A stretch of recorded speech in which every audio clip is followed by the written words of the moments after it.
Hi everyone, my name's Katie. Welcome back to my channel. So I have a really good friend who is pregnant, and the other day she was asking me all sorts of questions about breastfeeding, and I realised that she was doing this because she wasn't entirely sure whether it was the right thing for her. And so I thought I'd make this video today just to give a bit of a breastfeeding 101, and hopefully this will all add up to help you make the right decision on whether or not breastfeeding is right for you. So there are a few obvious things to consider before making a decision, and that's firstly, you've got to educate yourself on what breastfeeding actually is and what it entails. The second is understanding the challenges that come with breastfeeding, but also understanding the good things that come with breastfeeding, because that way you'll be able to weigh up whether it's the right thing for you. And finally, you've got to consider the support that you have whilst breastfeeding. Women are statistically more likely to succeed and carry on with breastfeeding if their partners help them with the process and support them throughout. So from the moment that you find out that you are pregnant, you are bombarded with all this information and pressure almost from health professionals, from friends, from family, that you should breastfeed. And that can be really stressful for a new mum who's never done it before. It could be really daunting, especially if you find the idea of breastfeeding quite squeamish, or you had these ideas that you would like to share feeding with your partner, or just simply that you've heard so many horror stories about it that it's just really put you off. So I thought I'd get the nasty stuff out the way first. So I'm being very open and honest with you about how breastfeeding actually is, but there are good points as well, and I'll get onto those a bit later. So first and foremost is that breastfeeding is hard. It is hard in so many ways. It's hard on your body, it's hard on your mind, you get tired, it's really grueling, it can sometimes be boring, especially if you are sat on the couch all day trying to feed this little one, and also it can be stressful, especially if you find it difficult. As the sole supplier of food, this little baby is relying completely on you for sustenance and to keep them going, keep them full, and quite often, especially at the beginning, these feeds can come very frequently, even up to every hour, and this can be morning, noon and night. It is relentless. This frequent feeding is cutely known as cluster feeding, and this is basically where a baby feeds on you constantly, as I mentioned before, even up to every hour, and this is to increase your milk supply, because the baby might be going through a growth spurt or might just need comfort. So it's very much a supply and demand situation. Cluster feeding happens when the baby's going through a growth spurt and needs more of a supply of milk. So they frequently feed to try and make sure that your body responds to their needs and creates more milk. This is very clever, but unfortunately sometimes what happens is that this creates engorgement in your boobs, and basically all that means is that your milk supply goes up so rapidly that your boobs become enlarged and sore and lumpy as a result of so much milk being held in them. This is really not a problem as long as your baby feeds quite frequently, but occasionally what can happen is as baby grows and as their sleep cycle becomes more efficient, they can sometimes then sleep through and miss a feed because they are sleeping. Great, you think, they're starting to sleep for longer, which is great until your boobs don't get that memo. So sometimes, just sometimes, what can happen is that you might be sleeping through, baby might be sleeping through the night beautifully, and then actually, because baby's sleeping for longer, is actually the engorgement and soreness of your boobs full of milk that wakes you up before the baby does. Engorgement or overfull milk ducts can sometimes cause blockages in these milk ducts. So again, for all you newbies out there who might not know this, but your breast is actually made out of loads of different milk ducts, around between 15 and 20 milk ducts in total, and actually this all leads to a different hole basically in your nipple, which is, if you squeeze your breast whilst it's got milk in, what you'll see is that milk spurts loads of different directions and from different holes from your nipple, which I admit I didn't know until I started breastfeeding. I thought it all came out of one hole. Sometimes, however, because baby is cluster feeding and your boobs then become engorged, sometimes this can cause blockages in these milk ducts, and this can make your breast lumpy, hard, sore, and sometimes it needs a bit of massage, a little bit of hot and cold therapy, just to get it unclogged, but within that time it can be a bit uncomfortable. It's important to note that this should only really last for a couple of days, and you should always be feeding your baby normally to try and unclog this blockage whenever you can. So another delightful thing that can happen is that if a blocked duct doesn't resolve itself, it can lead to something called mastitis. So this is basically where a blocked milk duct will then become infected because of the stagnant milk within the duct, and this can cause redness, swelling, spreading heat, and just make you feel rubbish and really fevery and a bit flu-like. This does need to be treated with antibiotics ASAP, else you can become hospitalised if the infection spreads. So it's important to see your GP ASAP if this happens. So all of these problems is just the problems with the poor breast. I haven't even started on your poor nipples. So a lot of the time, especially when you're starting breastfeeding, a lot of people will tell you that sore nipples only happens because of incorrect latching.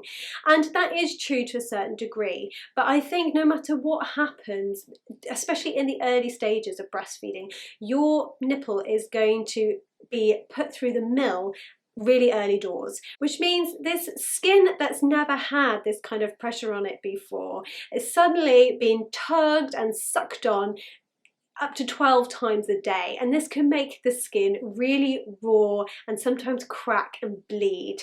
Yeah, it's as bad as it sounds. There's always going to be an adjustment period, whether your baby is a star latcher. There's always going to be that time where your skin is going to have to adjust. So it's just something that quite often you just got to push through.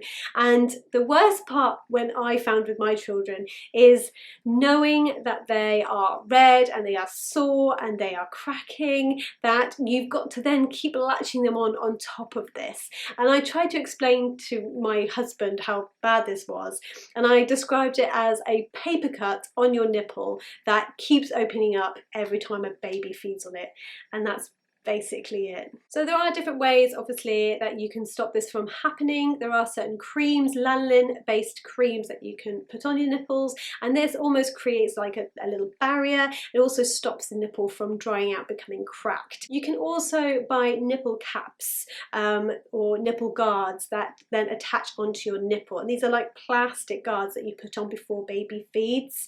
Now, I've had a lot of people have good success with them, but sometimes this can cause slight nipple confusion because it's a plastic taste going into the baby's mouth and not a fleshy skin taste. This period with the nipples being sore is a really tough one, and I have found by talking to other mums, this is quite often the time that mums give up breastfeeding because it is just too hard, and I completely understand that, but don't give up.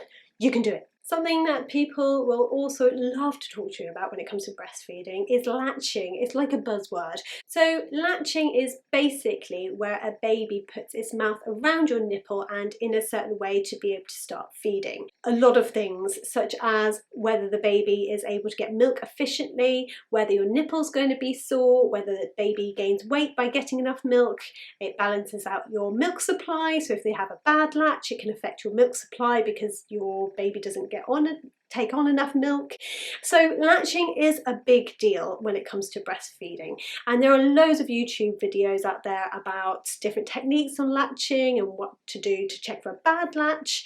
And then as the baby goes more confident, because at the end of the day the baby's learning how to do this as well, you can then adjust your latching technique to make sure that the baby's latching properly. There's also loads of things that can affect your latching technique, and that's, for example, the size of your breast, the size of your baby, the position that you're holding, and then things like tongue tie. So for those of you who have never come across the term tongue tie, this is basically the little bit of skin that attaches the top of your tongue, or the underneath part, to the bottom of your mouth.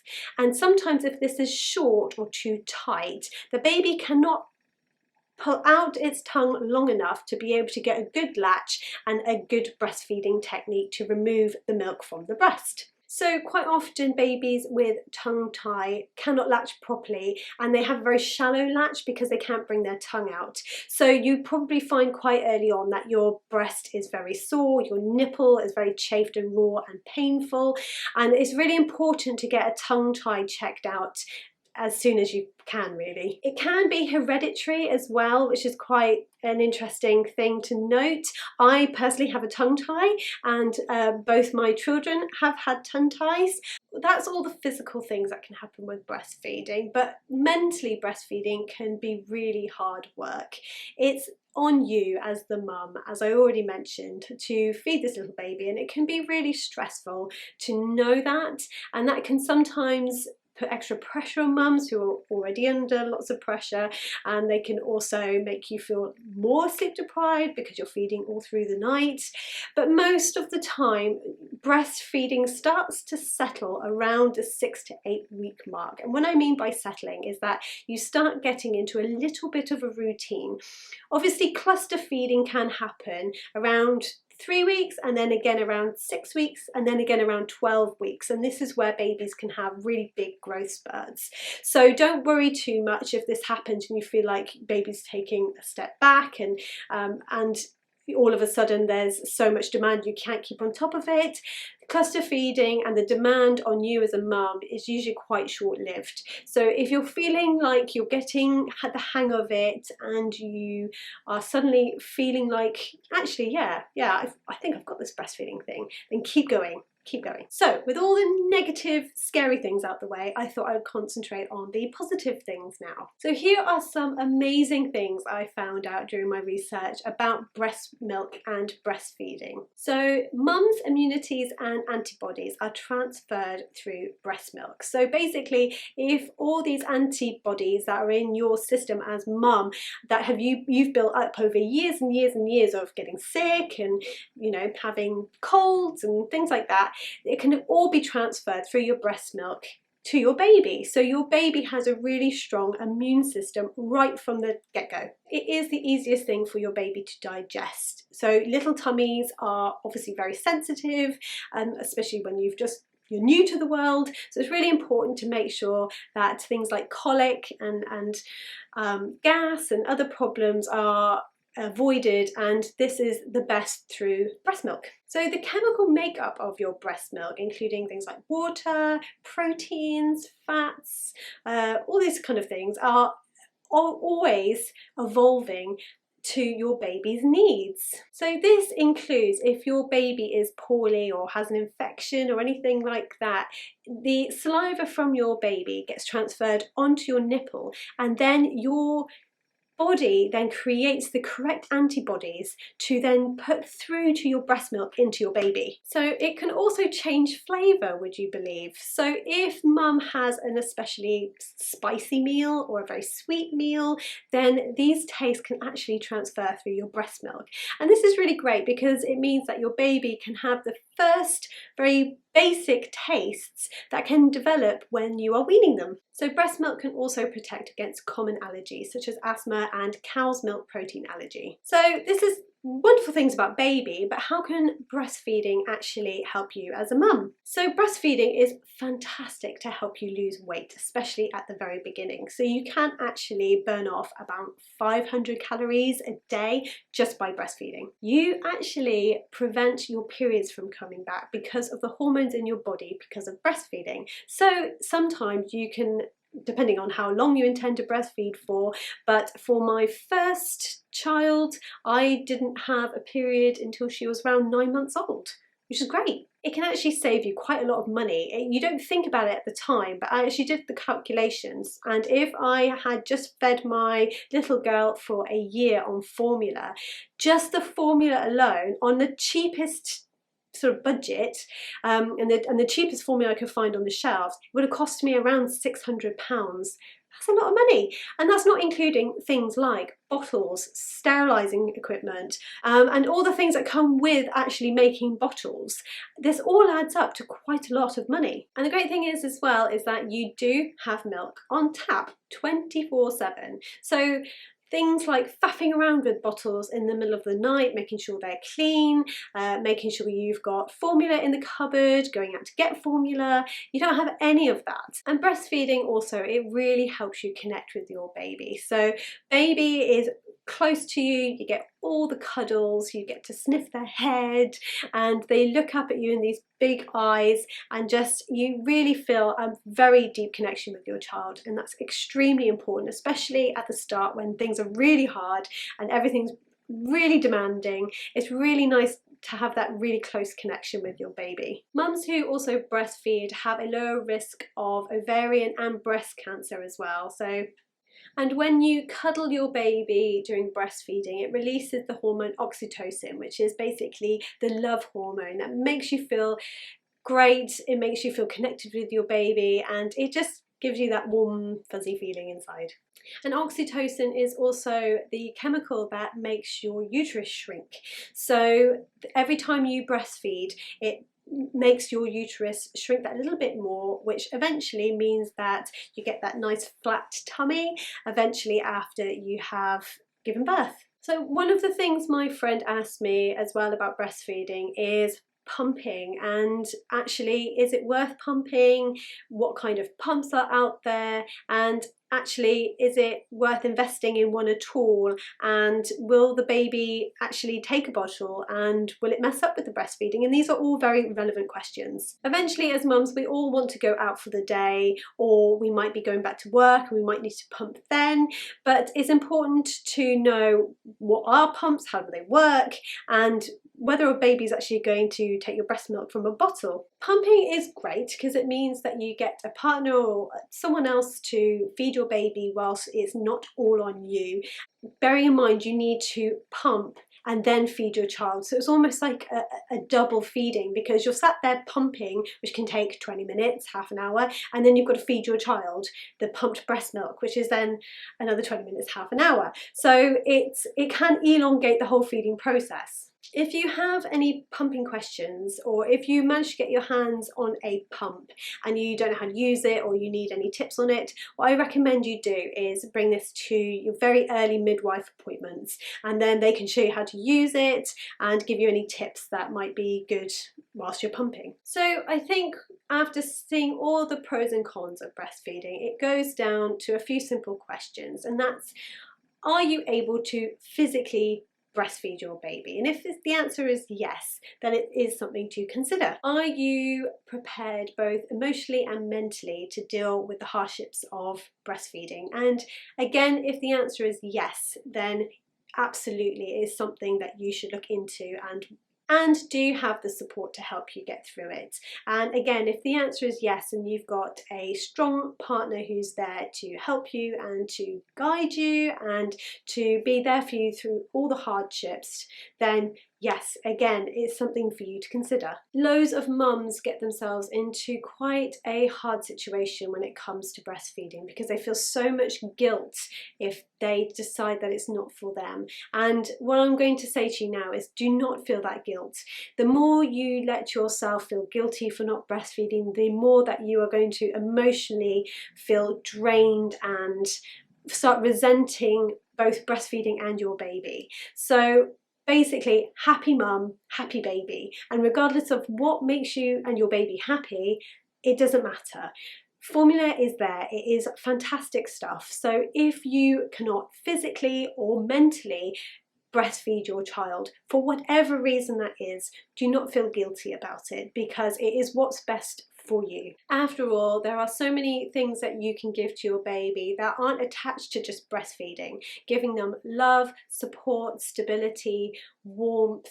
These are all things that a baby uses to connect with you. That's got nothing to do with breastfeeding. So just make sure that if you decide to stop breastfeeding or not breastfeed at all, that you supply your baby with all these things to make sure that you have a fantastic connection with your baby, and that you go away knowing that the babies feel loved and you are happy as a mum. It also is a really important thing to say that if you need any help with breastfeeding, whether it's about latching, tongue tie, or any questions, or if you're worried about your breast or the way it feels, you have to mention it to someone, and the sooner the better. If you need to speak to a lactation consultant who is someone who specialises in breastfeeding, then try and get a referral ASAP, because the sooner you get all these issues and worries out the way quickly, it means that you can go on and feed your child successfully for longer, and you will feel more confident in the beginning. And it's really common, it's so common. I have seen and spoken to at least 3 different lactation consultants in my breastfeeding journeys with both my children, and I've seen countless number of midwives and health visitors and talked to them about breastfeeding, as well as friends and family. So there you have it. I really hope you find that useful. A few pros and cons, a few little stories of my own, and if you have any questions or any comments, please leave them below, and of course hit the subscribe button to know how we are getting on as a family and how Aiden is getting on growing up. We'll see you next time. Bye.